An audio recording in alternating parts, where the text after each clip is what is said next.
Hi everyone, my name is Ellen, and I am on a healing journey to heal my body. I have this issue with my blood. It's called aplastic anemia, where my immune system is attacking my bone marrow, my body, so it doesn't produce blood. So each week I learn more about myself, why I created this, how I created it. And I've learned a lot that I created this because I've been in fight or flight mode for a very long time. And the body couldn't take it anymore, so it started attacking itself because I was always standing and being strong, that nobody could take me down, nobody can take me out. And until finally it harmed my body. So there's slowly improvements where my platelets are starting to rise a bit.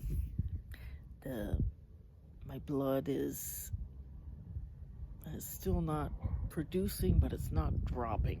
So there is movement and shift. Yesterday I went for more blood, to receive more blood, because I can tell when I'm losing blood because I can hardly breathe when I just walk around.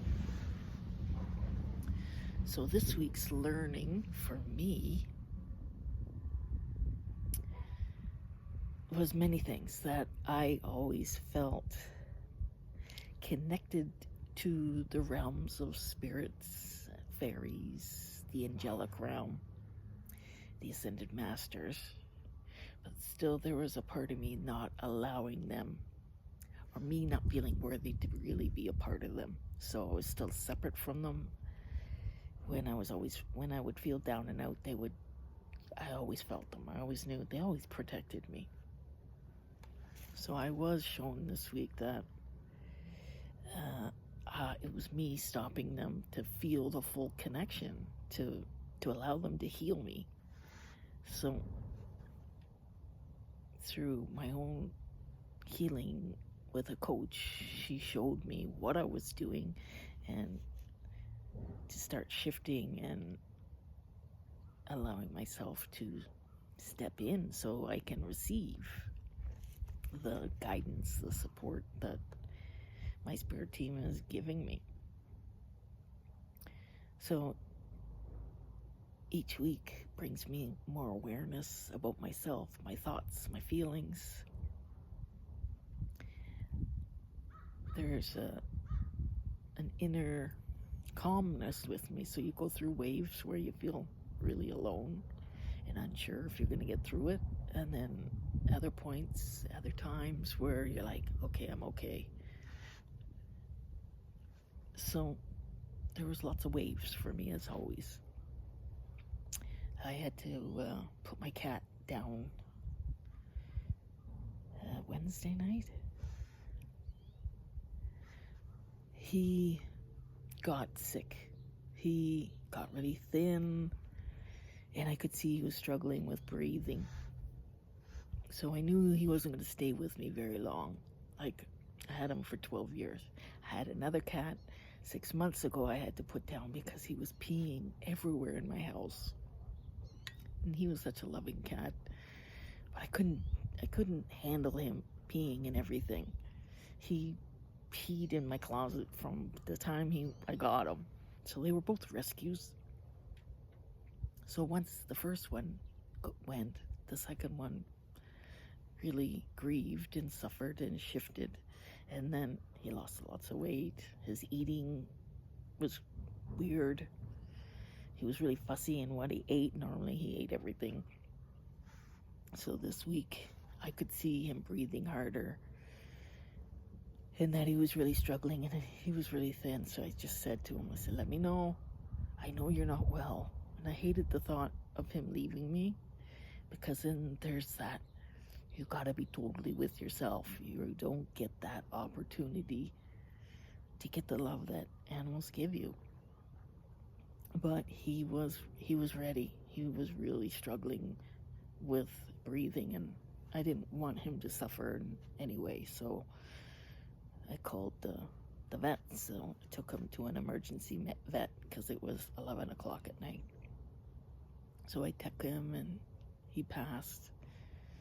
I gave him lots of love this week before he passed, so there was a huge shift within him from the time frame the first cat left to the time frame he was preparing. The first cat, both cats have perspectives. They were like me. They had different personality traits of me. So the first cat was very needy, wanted to be loved and liked by everybody. And the second one was very standoffish. He wouldn't let people in that easy. He had huge trust issues. When I got the second one, he was a gray tabby. Even when he was a kitten, he didn't like to be held or anything like that. He'd just cringe. You could see it would be all over his face. He's like, oh, get away from me. And I always kiss my pets. I just can't help it. I love kissing my pets. And his face would just like, oh God, I hate this. And it took years for him to accept that, okay, I'm going to keep kissing. She's going to keep kissing me and I got to accept this. So near the end, he totally accepted my love. He purred a lot. He got the attention he never got when the other cat was here. So it was nice. We had that opportunity. I got the opportunity to make up the love he was scared to receive. And so these were both perspectives of myself. And I feel that once he passed, he was taking a lot of my beliefs, my pain too, as he transitioned to help me. Animals help. They're humans. They'll do anything to help you. And since his passing, the next day, I cried. My heart was so sad. And chatted with one of my sisters, and it was just nice to express and feel the love from him.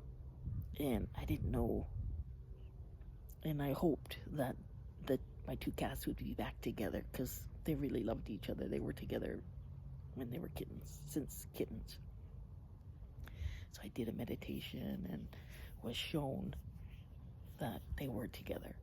And that made me cry even more too, because that's what I wanted. I really wanted them to be connected again. So what am I trying to share today?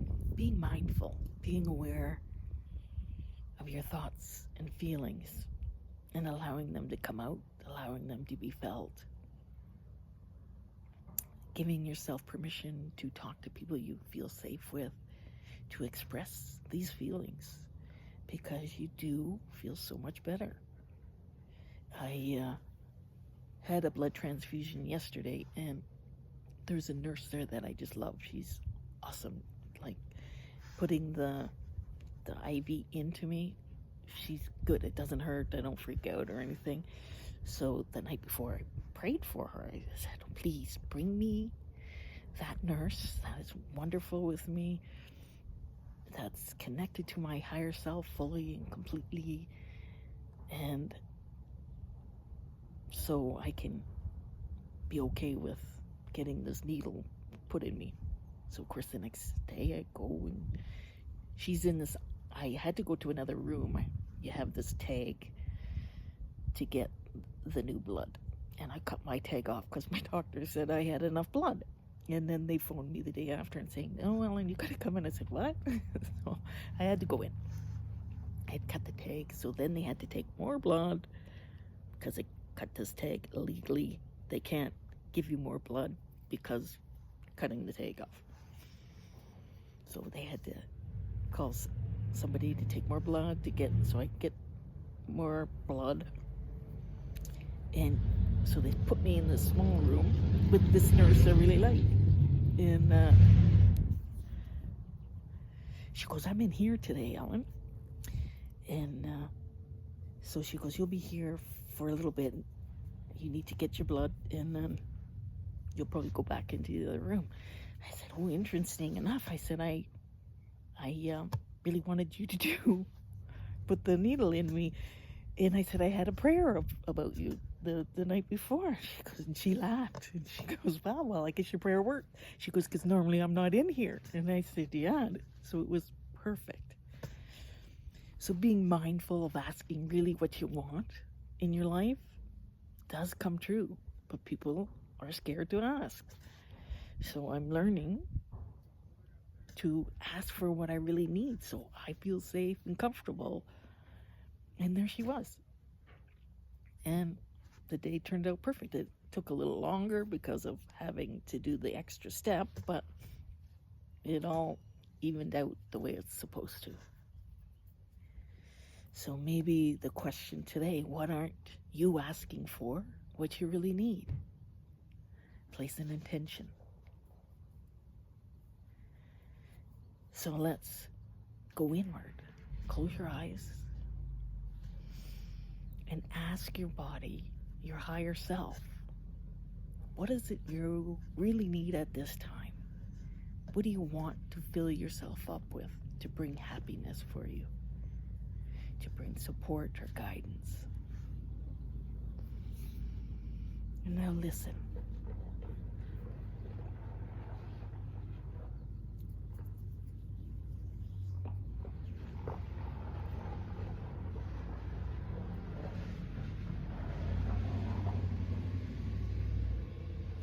And what is your messages? What is your mind saying to you? What are you too scared to ask for?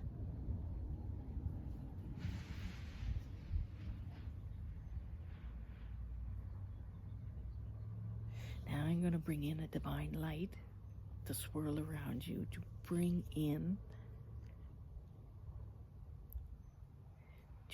clarity for you, to bring in the support you need for yourself, to bring in guidance, truth, understanding.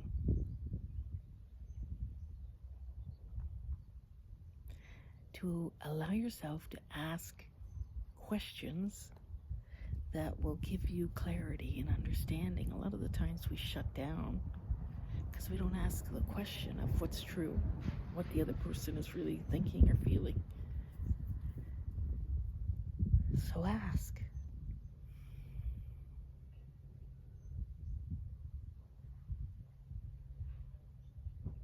Go for a walk in nature. Nature will give you the answers too.